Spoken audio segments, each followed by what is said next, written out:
At Keuka College, were they fairly open to hiring women back in those days?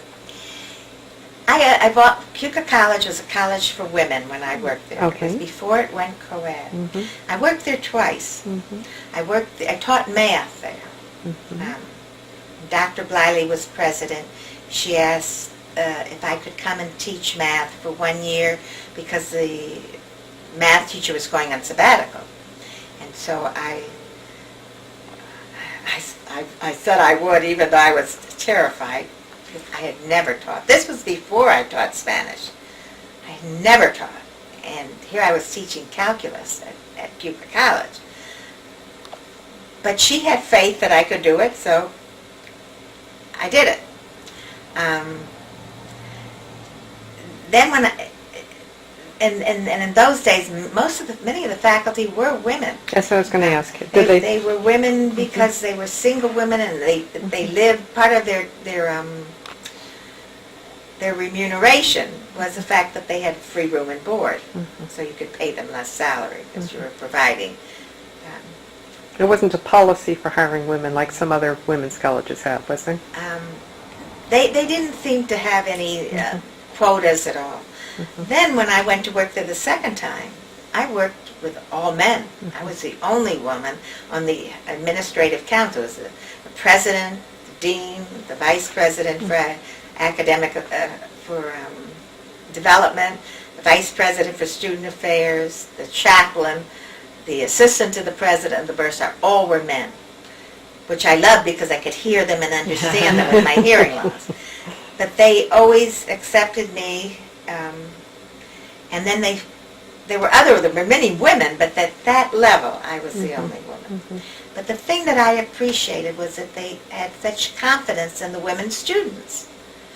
And this was, when I worked at Keuka that second time, was during that time of the National Women's Conference.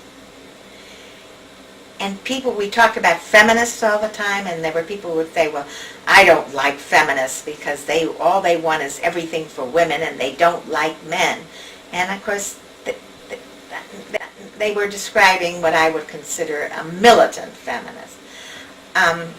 In my mind, those men that I worked with at Keuka College were the best feminists because they wanted our women to win in athletics. They wanted the women who were the students to achieve in their fields. They taught them. They didn't denigrate them. As a matter of fact, I took accounting when I was at Keuka. It was the first time it was offered. And they had a professor come down from one of the colleges in Rochester to teach it. And we had Keuka students, and my secretary, and Marion Miller, who owns the Essen House, and my secretary, Marion Miller, and I were the three older adults in that class. And of course, we worked our heads off because we were not about to fail this course, and everybody would know our grade if we didn't do well. So, the first day of class, he said something about, well, how many of you have ever balanced a checkbook? I was so upset. I was so furious at him because I thought it was such a terrible way to start a class, just assuming that these women had not balanced a checkbook. And he did many things like that.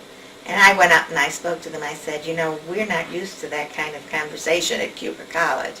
At Keuka College, we think our women students can do anything that any male student could do elsewhere. And I really don't feel that was a very good way to start the class. And he listened to me, and he was much better afterwards. But he was the only professor in all the time I was there who didn't treat the students as if they were bright young women and capable of doing things. So I often say that the Keuka College faculty and administration were feminists. And then what was the decade? What, was that the 60s or? That would have been 72 to 80, 70s. that period of The time. 70s.